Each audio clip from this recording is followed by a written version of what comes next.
terkait kegiatan hari ini cukup di sambutannya. Yang kami mau ingin tahu itu tentang urusan tadi tentang penerimaan 100% untuk anak asuh di Jawa Timur. Baik, kita bersyukur kepada Tuhan hari ini anak-anak muda generasi baru atau calon pegawai negeri Kabupaten Yahukimo angkatan tahun 2018 secara resmi menerima surat keputusan sebagai pegawai negeri sipil di pemerintah Kabupaten Yahukimo, dan kami bersyukur untuk itu. Kemudian yang kedua, kami bersyukur karena acara ini sudah berjalan dengan baik dan 400 lebih calon pegawai negeri sipil menjadi pegawai negeri sipil, baik sebagai guru, mantri, tapi juga sebagai pegawai negeri. Harapan kami agar mereka ini bisa menjadi pegawai yang baik di lingkungannya masing-masing, dan di masa depan mereka bisa merancang mulai dari hari ini sampai dengan di waktu yang akan datang. Juga kami sampaikan kepada semua pegawai negeri ini agar mereka semua tetap konsisten dan setia dengan sumpah yang mereka ambil dalam pelantikan dan bisa menjadi pegawai negeri, mengabdi kepada nusa dan bangsa, tapi juga kepada daerah untuk kemajuan daerah ini. Kemudian selanjutnya kami juga sudah sampaikan untuk penerimaan tahun 2023 atau 2024 ini kami akan menerima 100% putra daerah Kabupaten Yahukimo, dan kalaupun ada formasi-formasi yang mereka tidak ada sama sekali dari putra daerah, kita akan mengecualikan untuk penerimaan dari luar. Tapi kita akan utamakan penerimaan untuk putra daerah 100%, karena ini satu-satunya tempat mereka bisa menstabilkan keluarga, memberikan kesejukan, kedamaian, karena orang-orang kita, orang-orang Papua ini susah berdagang, bikin usaha juga nanti cepat bangkrut, atau usaha-usaha lain ini susah. Hanya pegawai negeri ini saja jadi lahan yang signifikan untuk mengcover semua kehidupan keluarga, sehingga kami berprinsip untuk beberapa tahun ke depan ini kami utamakan putra daerah. Kami juga akan meresmikan K2. Daerah lain tolak K2, beberapa kabupaten tolak K2, tapi kami di sini dengan segala kekurangan dana DAU yang ada, kami terima K2 600 orang, dan akan kami lantik juga seperti ini di waktu yang akan datang. Dan juga P3K. P3K ini hampir seluruh Indonesia masih bicara tentang nasib anggaran mereka dibiayai dari mana. Pak WB Wetipo sebagai wamen pimpin secara online, kami rapat semua. Tapi Yahukimo sudah hitung anggarannya, dan hari ini guru P3K sudah terima hak dan sudah mengajar. Jadi kami sebenarnya masih unggul secara nasional untuk khusus P3K. Jadi hal-hal ini yang positif untuk kami, dan kami bersyukur sekian banyak anak-anak ini bisa hari ini menjadi pegawai negeri yang sah. Demikian. Baik, apa pesan Bapak untuk bagian medis dengan guru? Sementara ini di Kampung Agung belum berjalan baik, sedangkan penerimaan guru dan kesehatan itu stoknya tinggi. Jadi ya ada jabatan struktural dan ada jabatan fungsional. Fungsional itu ya guru dan mantri.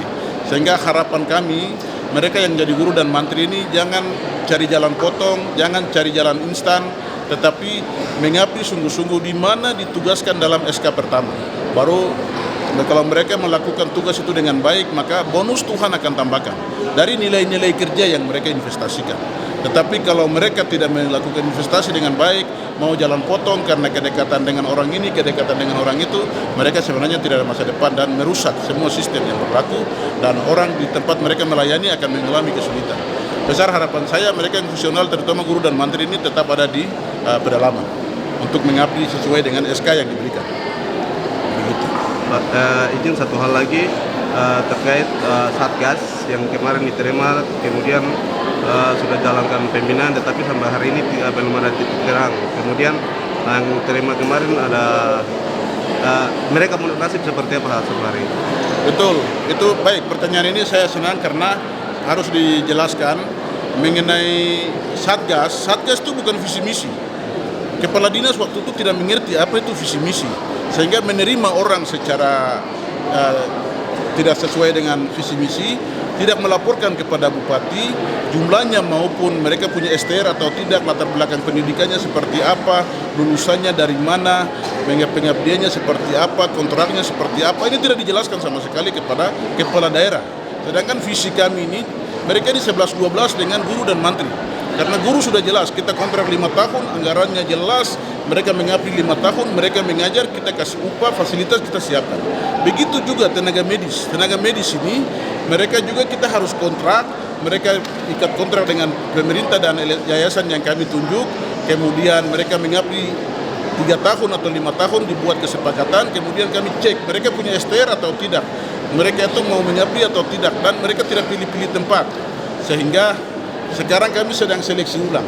Jadi mereka yang pernah daftar dalam nama Satgas, itu mereka bisa kita saring ulang untuk masuk dalam standar visi.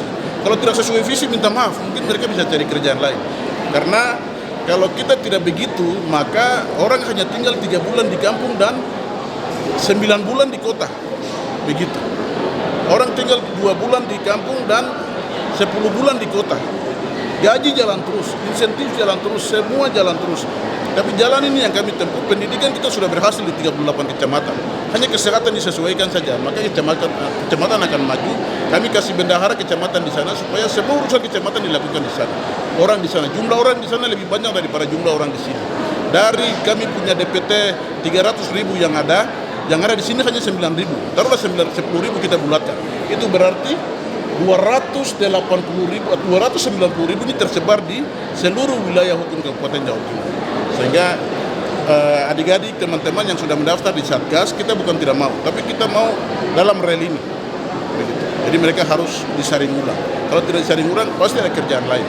Kita bukan membenci mereka, kita bukan tidak senang mereka. Dan pedomannya harus jelas. Begitu. Baik, Bapak yang terakhir.